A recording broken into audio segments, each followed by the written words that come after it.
saw a clip earlier of some Israelis with a trebuchet throwing throwing flaming balls over the wall. I saw that. They were like, some people right on the other side of that wall in Lebanon must have upset them because they were trying to grow some food. Yeah, what the fuck? Right, like food. You know, they didn't have a trebuchet handy, and so they pulled up YouTube and like figured out how to build a trebuchet. No, it must be bigger. It must be bigger than this. We will be the laughing stock of whole Middle East. It was pretty cool. Trebuchet. Taylor said Lebanon, but it's probably Palestine? Question mark? I don't know. The thing I saw about it was that it was into Lebanon. Oh, okay. They've got lots of borders. The Israelis everywhere. It could have been Brooklyn. You never know. Got their hands in a lot of pies. Yeah. If we find some underground trebuchets, we know who did it. Underground trebuchets are a terrible idea. The Jews and their underground trebuchets. Something's going wrong. Building a trebuchet. Hey, find something that works. Though. I mean, the Ukrainians are still fighting off the Russians with like Home Alone booby traps and stuff, and it's working. Yeah. Why don't they get some trebuchets over there? That could be. Think how cheap those are to cobble together. They're expensive. Yeah. I was going to build one. Really? There's no way they're that expensive. Must be cheaper than artillery. Modern munitions. Well, I mean, if you want to build one from Home Depot lumber, like 2x4s and such, like you could build a small one. But if you want to build a real trebuchet, you need some large pieces of wood that you don't just pick up at the store. I saw. Man, this is feels like a lost type of YouTube video. But you remember pumpkin chunkin'? Yeah, I watched that incessantly in high school. Yeah, they would fire pumpkins out of these enormous air cannons, and it would just be a bunch of guys being like, "Look how far it goes!" And like that. It was the whole thing. I thought they were trebuchets. One guy did. So you're both right. They had multiple classes. They had the centrifugal class as well that neither of you mentioned, where this thing starts. It starts slow and it gets faster and faster. This big arm that's counterbalanced, it's swinging. It's like whoa, whoa, whoa, whoa, whoa, whoa, and finally it's just like whoa, whoa, whoa, whoa, whoa, and then they let it go at the exact right moment and sling the thing. And then they've got the trebuchets, and then they've got the air cannons. Those are the big boys, of course, that can shoot a pumpkin 3,000 or 4,000 feet or something crazy. The centrifugal is not the king of the hill in this category. Air cannon is insane. Yeah, I would have thought an air cannon would shoot nothing but pumpkin pieces. You have to dial it in. You that's exactly what pumpkin chunking is all about. Woody. You got it's about how much air can we and so you got to grow your own pumpkins that are hardy and have that thick shell wall so they can manage to handle 800 1,000. I wonder if anybody uses counterfeit pumpkins, right? Like epoxy injected pumpkins. They inspect the pumpkin downrange. You got a guy on an ATV. See, like a frozen paintball.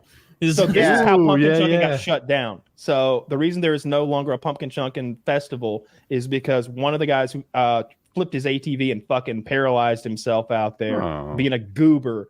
But you'd have these guys on ATVs who would go out and they'd get the exact measurement because they kept records for all the classes and stuff, and people took it seriously. They'd interview them in the off season and they'd be coming up with a new thing. It's like, yeah, this is going to be a game changer right here.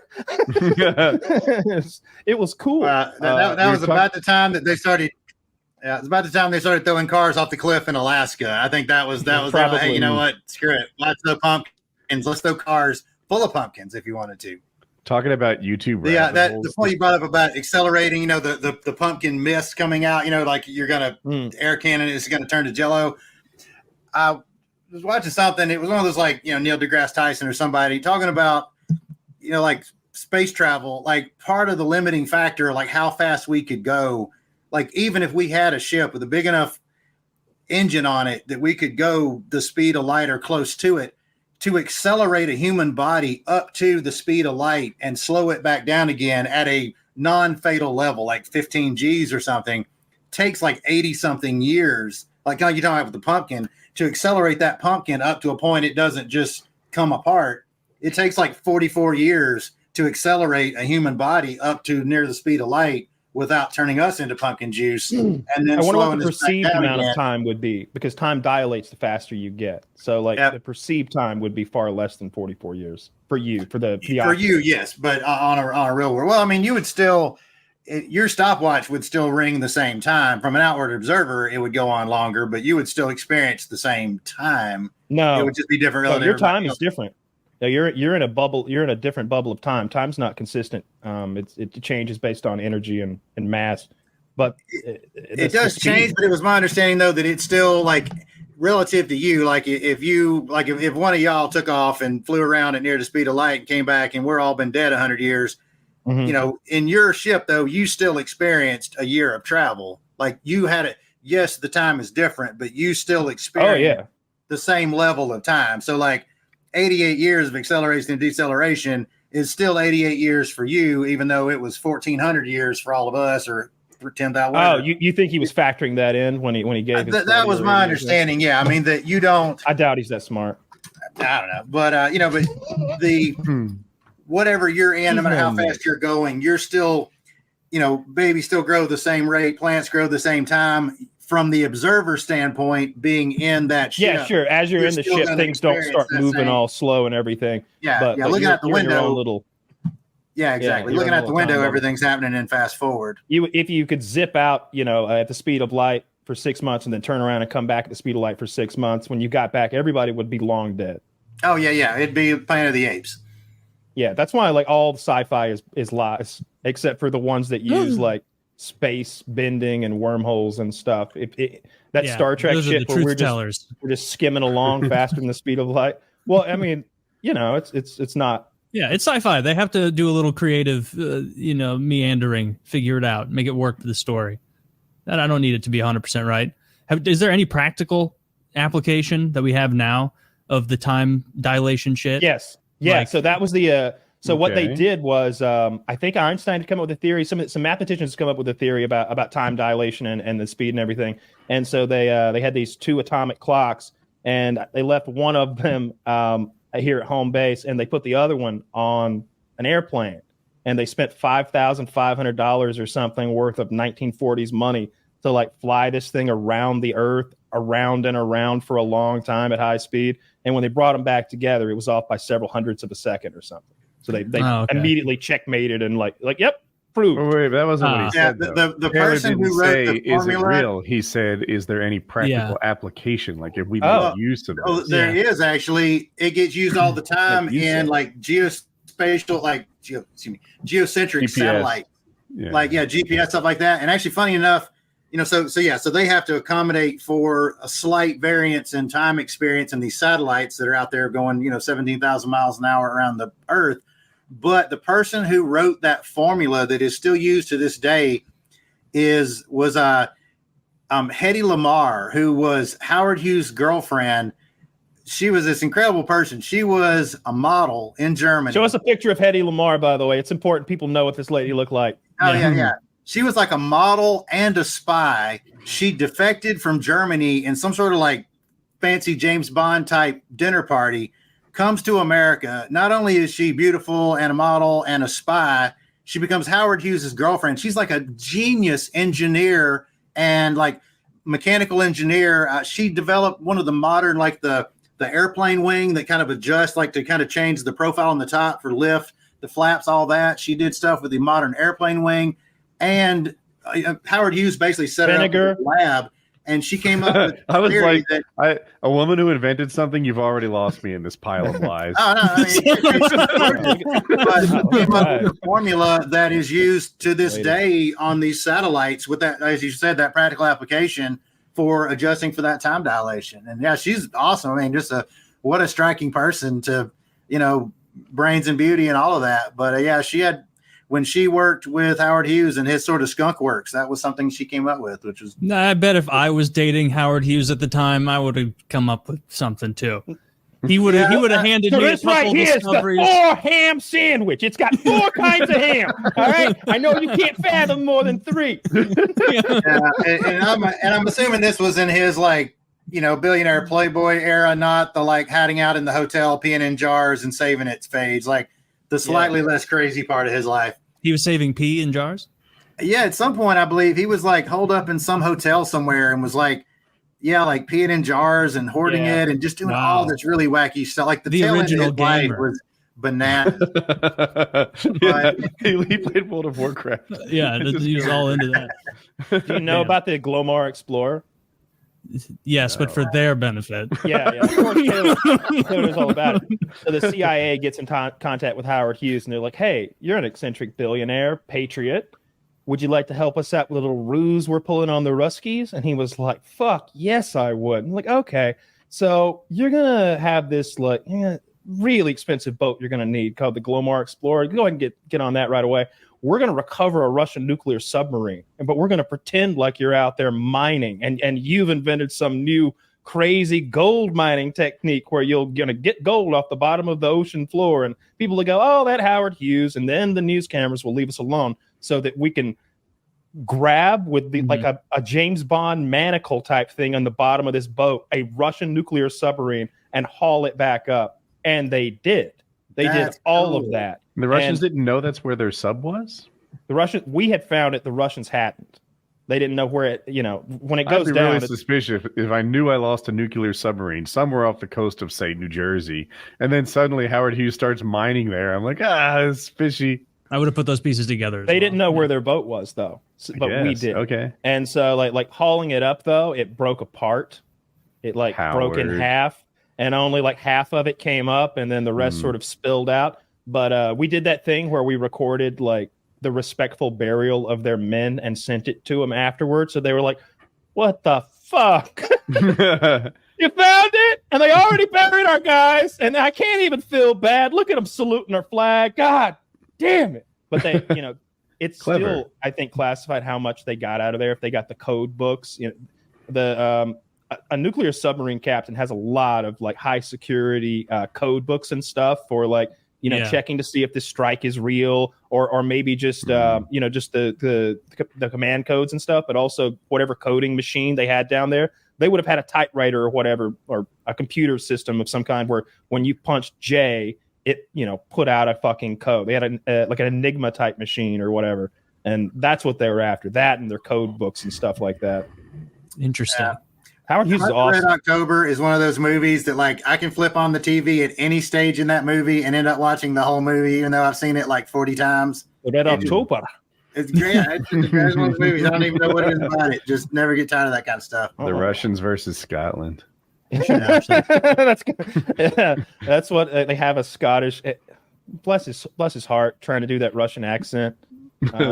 That's a good movie though. Defecting nuclear submarine captain. They're all sitting around like, where are you going to retire to? I was thinking New Jersey, the Garden State. I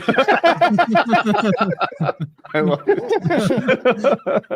The Garden State. Yeah. They're all figuring out what kind of sweet package they're going to get from the Americans for turning over a nuclear submarine. I mean, I'm sure we would give a pretty sweet package. Oh, of course, for sure. They could settle in whatever state they want. And we'd probably put them like up in Alaska somewhere where it's like, let's put them somewhere that if they do start talking a little too much, they can escape right back home. I feel like they could pull that off. Montana, Wyoming. Yeah, put them up there. Yeah, they have a little farm. Oh, yeah, a guy with that accent's not going to stick out at all in Wyoming. There's nobody else in Wyoming. He's not going to stick out. That's the problem. I'm sticking that motherfucker in like a real bustling city where there might be some Russians and shit like that, or some Germans. Yeah. You're going to like hide them in Russia Town in New York. Imagine being the only Russian in Wyoming. Hello, friends. Comrades. American friends. Yes. Howdy. Yeah. Yeehaw. Yeehaw, my fellow American friends. Don't we all hate those Ruskies? So this is a story that I don't think I've ever told this story on any other channel anywhere else, but it involves a Russian guy in New York, and it's one of the most gangster stories I've ever experienced. So I'm dating somebody at the time, and we go to New York City, and we get like an Airbnb somewhere because it's hotels are $500 a night. We find this pretty decent Airbnb. It's like fifth floor walk up somewhere off kind of near Central Park, etc. Get there, and there's this younger Russian guy that's renting the place, and he's a nice guy. He speaks pretty good English. He's got, it's a little simple, little tiny apartment. He said his girlfriend had to go back to Russia for her. He's Russian. His girlfriend's Russian. She had to go back to Russia to do whatever with her passport. You got to be like 6 months here. You got to go back for a certain amount of time before you can come back. She's gone. He's renting the room out for some extra money. All right, great. Sounds awesome. Nice guy. Recommends some like restaurants and that sort of. There's kind of a Russian neighborhood there, and he recommends some restaurants. He's like, tell them I sent you, and they'll take care of you. And sure enough, you walk in the door, I can't remember the guy's name, but you just mention his name. They're like, oh, here's a great seat. Oh, here, this is on us. And they were just super nice. Like wherever this guy, just mention this dude's name, just like open doors and shit. So I'm there for like 4 or 5 days, and he's gone. Like he's like seems to like sleep during the daytime. I'd hear these like tense phone conversations in Russian kind of through the wall, and then he would just like go out the door. He'd leave. That doesn't sound good. Yeah. Oh yeah, and he would just leave at like 3 o'clock in the morning. He said he was in catering. He'd leave at like 3 in the morning and then come back at like 6 in the morning. Whatever. Catering hours. So I see him go out one day, and his girlfriend, he said, was an artist. And of course, being an artist myself, I'm like, oh, that's pretty cool. There's all these art books on the shelves. There's like one of those big, like the plastic tube, you carry paintings in. I used to use that in art school. There's an easel and some other shit around there. So that's pretty cool.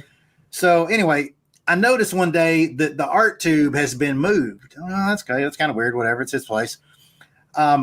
My girlfriend is in the shower, and I'm thinking, I'm gonna go see what Russian art books look like.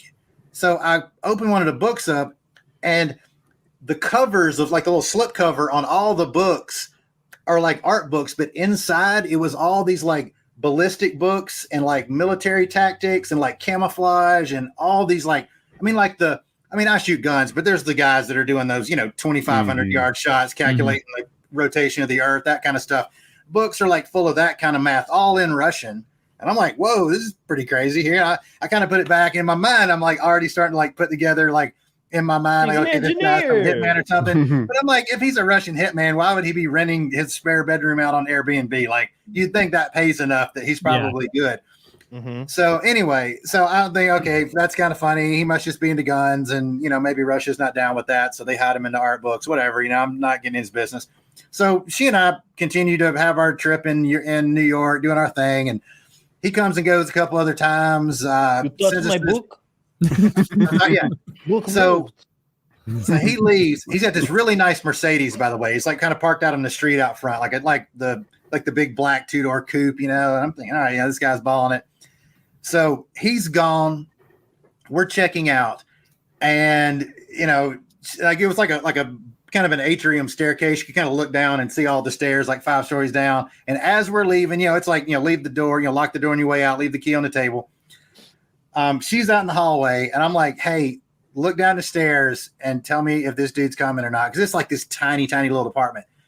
The painting tube is over in the corner, just leaned up against like the little shelf where he keeps all the painting tube stuff. I take my shirt and like I undo the roll one up and stick it into.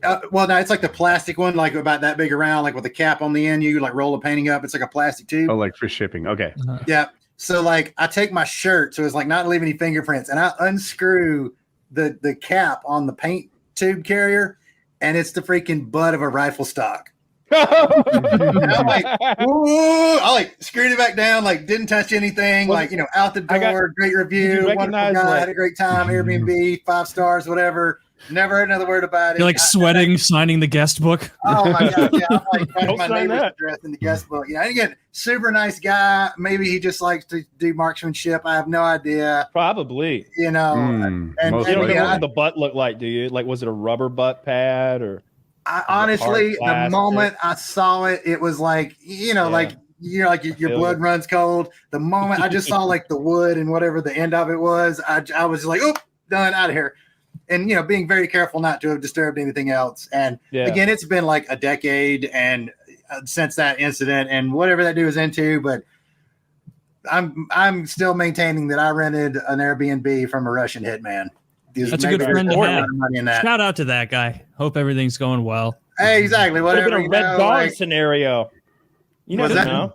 Could have been a Red Dawn scenario. It could have been. But, either way, he was a nice dude. Kept up a good Airbnb. I gave him 5 stars. Good move. Better. Snitches get stitches. So, and of course, the cities and details may or may not have been changing that story just because I want to be as far away from that as possible. But Taylor, can you imagine how awkward that would be if like you're asleep in your Airbnb bed and you just awakened by a light in your face? You move my book. Yeah, exactly. No. I noticed. But the one full of ballistics math? No. I always put a page in some way. Put a little piece of paper and piece of paper on the floor. You know, this is crazy, and correct me if I'm wrong, but I always take piece of girlfriend's hair, lick it, put it on top of my painting tube because I, paranoid about my artwork. And if I see the hair gone because I've done this dozens of times, I know, my goodness, someone has been in my things. You wouldn't have happened to touch anything, would you? Like that was the building supervisor came in. I think that was him. You'd be like, damn, do you think maybe my girlfriend's been going through your shit? If you don't think, I did hear my ex talking about this. I throw it right under the bus. Me and Igor is going to have to take care of this thing. No, not me. And I actually, I'm glad you brought this up because I was going to tell you about this. She goes through my shit too. Yeah. Women, I tell you. I also put a hair on top of my shaving kit. I'm land of the free home of the brave guy, and you're a clear American. Exactly. And I just thought you wanted my phone password. Yeah, that's the one plot hole in the story, though, is like he had his own bedroom. He had the little room that was supposedly his girlfriend's art studio with the futon where we stayed. The art tube was in like the sort of kitchen / living room / entryway area. Like if I had a sketchy gun, my sketchy guns are hidden where I live. Like if I had a sketchy gun, I would not leave it out in a public space. Where do you keep your sketchy guns, Taylor? I don't have any sketchy guns. Good answer. Yeah. All my sketchy guns got stolen. What is a sketchy gun? You know what a sketchy gun is? Oh, just an illegal gun. Yeah. It's the kind you've done some shit to that'll give you 10 years. Guns aren't sketchy. People are sketchy. Exactly. Well, and there can be sketchy guns where like nothing's illegal about the gun, but it's not registered to you. Like, you bought it from your friend's brother for cash, that kind of thing. And so that's kind of sketchy, but not like if they raided your house, they could get you on the folding stock or something. Yeah. I don't know. I don't know sketchy gun law.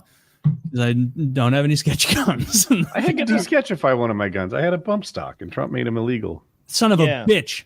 That fat fuck, ruining our fun with I saw the latest I heard from him that was anything good. He said he was not going to tax tips anymore. So literally everyone in the service industry was going to get a note. No more taxes for them. It's a move to carry Vegas. Vegas is a swing state where tips are a very important part of income. Huge. So, I mean, we all know where I stand, but I still don't deny clever moves when they're clever moves. And that's smart. A good one.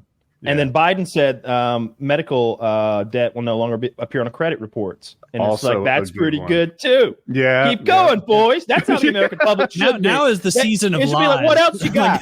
No, I don't think them Biden's debating, I think we should be like, well, I don't know. I'm kind of leaning toward Trump. How about you guys? Yeah. What can you do for us, Biden? Maybe bring us back over to yours. Oh, well, maybe we could just lower everybody's taxes. Maybe yours in particular. Oh, Biden's going to be back. Let's talk numbers. Specific plan to lower swing voters' taxes. Yeah, that's what Trump did with the coal support. It was a swing voter move. Yeah. Sure. Yeah, that's what they do. I'm not against the coal thing. Like coal. It's the most expensive form of energy. Well, behind nuclear, I think. Second most. Is it really?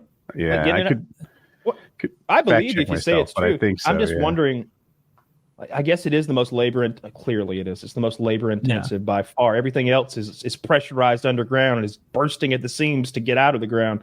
And coal's down there hiding out. And you got to send dudes in a whole fucking hole. Yeah, but imagine if we could, we just had magic metals that could boil water forever just by existing.